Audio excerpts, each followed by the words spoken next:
When you start uploading videos to YouTube, a few things happen. First off, you get incredibly rich and famous, but more importantly than that, you start getting a lot of questions about them. In fact, I'm getting so many questions at the moment, I'm having a little bit of difficulty answering them all. So I thought I'd create a video just to answer some questions all in one go. For example, some people wanted to know how I held the camera for this shot, and then there's other people that wanted to know how I mounted a camera to my motorcycle and what camera I used. So I'm going to answer those two questions and more besides in this video. Well, first off, that walk and talk self shot was with this travel tripod. The box contains two things, but I was only really interested in this one here, and that's an extendable rubber gripped arm, the bottom of which has a screw thread in it, and it's metal that as well, and the top again metal with a screw that you loosen there, and the ball joint can be moved around in various different positions. It's got a bit of cork on the top there to hold your camera in place on that tripod mount, but the important bit is it extends out here. That's all metal, by the way. You twist it to lock it in place, and then of course you've got to attach a camera to the end. I use the Liquid Image Ego camera, which has a nice wide angle lens, so you can hold it quite near to your body and keep everything in shot. So you just screw that onto the end there, twist it round to face yourself, and then you can take footage like this. So this stick is obviously designed to do self-portrait still photography, but it's very handy for someone like me when you're a one-man operation and you want to do a walk and talk to the camera. It enables you to hold the camera and walk at the same time. I'll just quickly show you the other thing that came inside the box. It's this mini tripod. It's got 3 rubber feet on it. It's quite nice and sturdy when you stand it up like that. Although it's pretty unsophisticated, it's just got a bit of cork around the top there. The top isn't articulated in any way. The only thing you can do is extend the legs out. You've got one notch there held with a ball bearing, or if you pull it again, you've got the second notch which you can twist to lock it in place. And then you can combine it, if you want, with that arm. So you've got this sort of rather tall and flimsy looking tripod, but you don't have to do that. The only reason I bought it was because I wanted that arm, and it was the cheapest way to get an arm like this. It's only £10.50 on Amazon at the moment in the UK. Some links to these things are on my blog, and there's a link to that in the video description. Now the next thing, people wanted to know how I attached a camera to the side of my bike, what sort of clamp or method I used, and what kind of camera I use. Well, first off, the clamp that I was using was one of these. This is an Ultra clamp.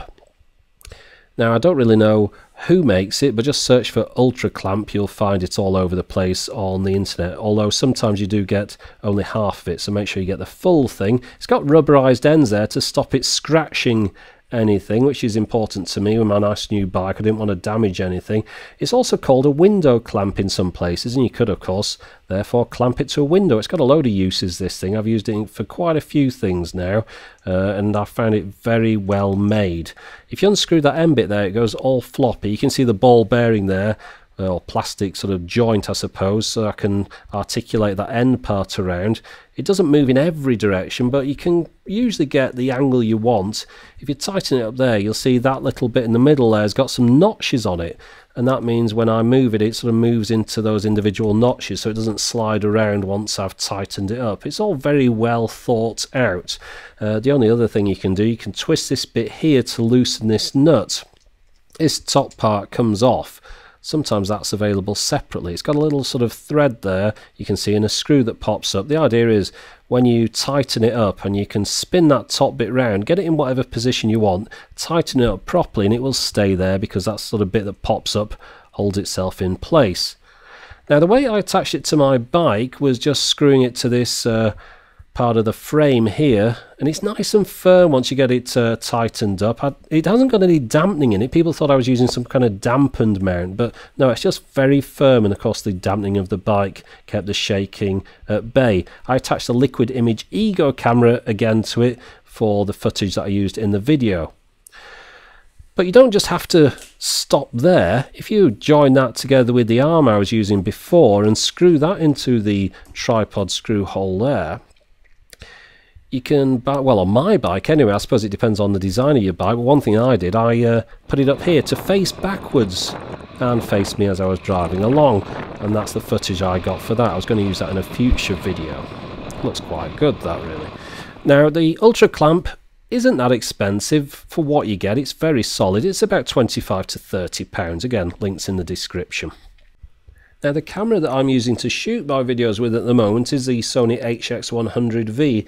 It's a full 1080p 50 camera. Being from the UK, we use 50 frames a second rather than 60.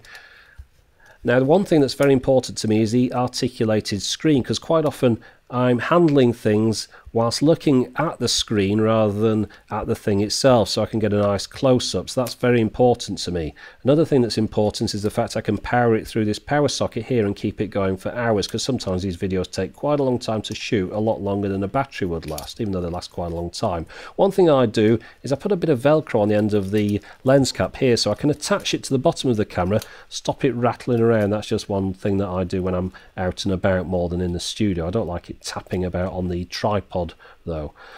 Now, it does have a couple of annoyances. One of them is this: whenever you go near the eyepiece there, it blanks the screen out. You have to tap that button on top to stop that from happening. I'm always doing that. Another thing, the exposure value, I always have to knock it up to 1 to get a nice white background. It always wants to make it darker than it should be. And I always have to keep remembering to change that. Of course, with it being a still camera, I can take nice stills and use those in the videos or on the blog as well as videos. One thing it does have is this 30 times optical zoom. That's something I don't use in the studio, but on my holidays, as you can see from this clip here, it does come in very handy, and it is incredibly powerful and nice and steady. The Sony camera does have a good steady shot capability. Here's another shot of a chap watching me on my cruise ship. Just look at him disappear off into the distance. So that's what a 30 times zoom does on a camera like that. Rather impressive, that. So the Sony HX100V is about £350 at the moment on Amazon, which is too expensive. In fact, it's a bit daft really, because the follow-up camera, the slightly better HX200V, is only £310 on Amazon at the moment. But you don't have to pay either of those two prices. What you should really do is go to the Sony outlet store and go and get a refurbished model like I did. You'll see there the 100V is £230 and the 200V is £240 on the refurbished store. Again, links in the video description. Now, if you want to know all about the Sony HX100 and 200V, go over to binarycafe.com. The chap over there knows everything about those cameras, a lot more than I do. If you're curious as to what I filmed the Sony with in this video, it's a Sanyo VPC PD1 pocket camera that I reviewed quite some time ago. Whenever I film objects, I always try and film them on this white matte photographer's table I've got. It came with these articulated arm lamps with daylight bulbs in them. Now, the whole thing altogether cost £120. I got that from Amazon, which isn't bad at all. It's a little bit flimsy at times and maybe a bit too small, but it does the job. Now, believe it or not, another thing I've been asked about is the pocket scale I've been using in some of the videos. Now, the model number is N94JL on the back there.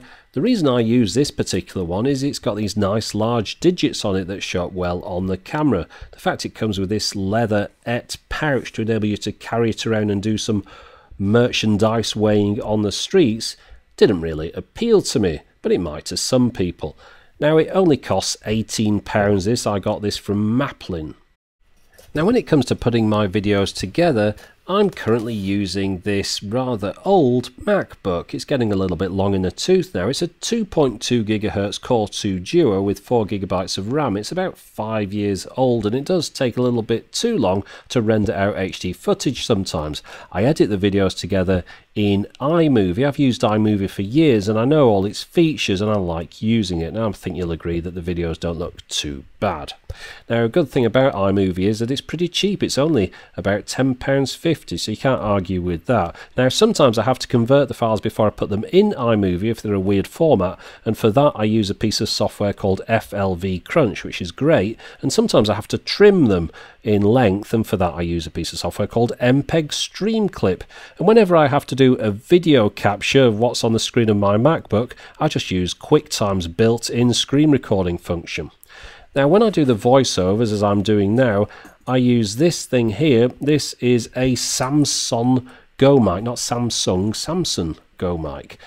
It's a little mini USB condenser mic. The reason I bought this one is because it was the cheapest condenser mic I could find at the time, and condenser mics are good for recording vocals.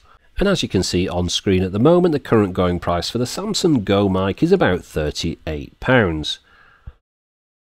So there you go, hopefully that's answered some questions about the equipment I'm currently using to create these videos. Now if you'd like to go and click on the link in the video description, you'll get through to the associated blog entry on my website. And if you wanted to buy any of the things mentioned in this video, down at the bottom of there I've got some Amazon affiliated links, which means if you click on those I earn a few quid, but if you find them cheaper elsewhere then good luck to you, you might as well get them there instead. But for the moment, thanks for watching.